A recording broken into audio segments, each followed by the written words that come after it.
A great victory, intoned the arrow. 'Twould seem 'tis almost time. What? I asked. Its voice sounded unusually subdued, almost sad. I said nothing. You did too. I didst not. We must needs formulate a new plan. I shall go right, thou shalt go left. Okay, I agreed. Wait, that won't work. You don't have legs. You can't hide, Python bellowed. You are no god. The pronouncement hit me like a bucket of ice water. I didn't carry the weight of prophecy, but it was true nonetheless. At the moment, I wasn't sure what I was. I certainly wasn't my old godly self. I wasn't exactly Lester Papadopoulos either. My flesh steamed. Pulses of light flickered under my skin like the sun trying to break through storm clouds. When had that started? I was between states, morphing as rapidly as Python himself. I was no god. I would never be the same old Apollo again. But in this moment, I had the chance to decide what I would become, even if that new existence only lasted a few seconds. I realized, and it burned away my delirium. I won't hide, I muttered. I won't cower. That's not who I will be. The arrow buzzed uneasily. Oh, so what is thy plan?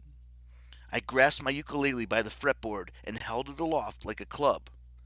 I raised the arrow of Dodona in my other hand and burst from my hiding place. Charge! At the time, this seemed like a completely sane course of action. If nothing else, it surprised Python. I imagined what I must have looked like from his perspective. A raggedy teenage boy with ripped clothes and cuts and contusions everywhere, limping along with one bloody foot, waving a stick and a four-stringed instrument and screaming like a lunatic. I ran straight at his massive head, which was too high for me to reach. I started smashing my ukulele against his throat. Die! Clang! Die! Twang! Die! Crack! Boing! On the third strike, my ukulele shattered. Python's flesh convulsed, but rather than dying like a good snake, he wrapped a coil around my waist, almost gently, and raised me to the level of his face. His lamp-like eyes were as large as I was. His fangs glistened. His breath smelled of long decayed flesh. Enough now. His voice turned calm and soothing.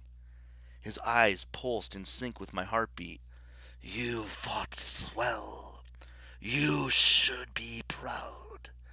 Now you can relax.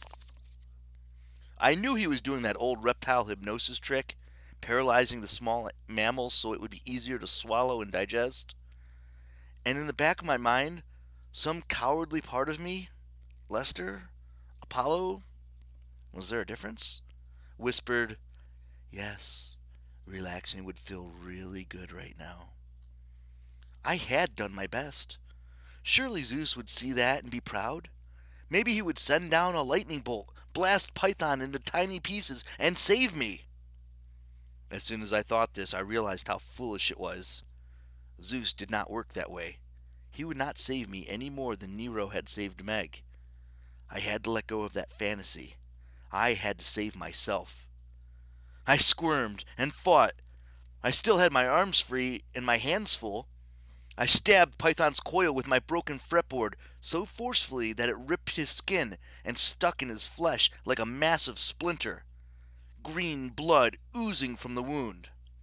He hissed, squeezing me tighter, pushing all the blood into my head until I feared I would blow my top like a cartoon oil well. Has anyone ever told you, Python rasped, that you are annoying?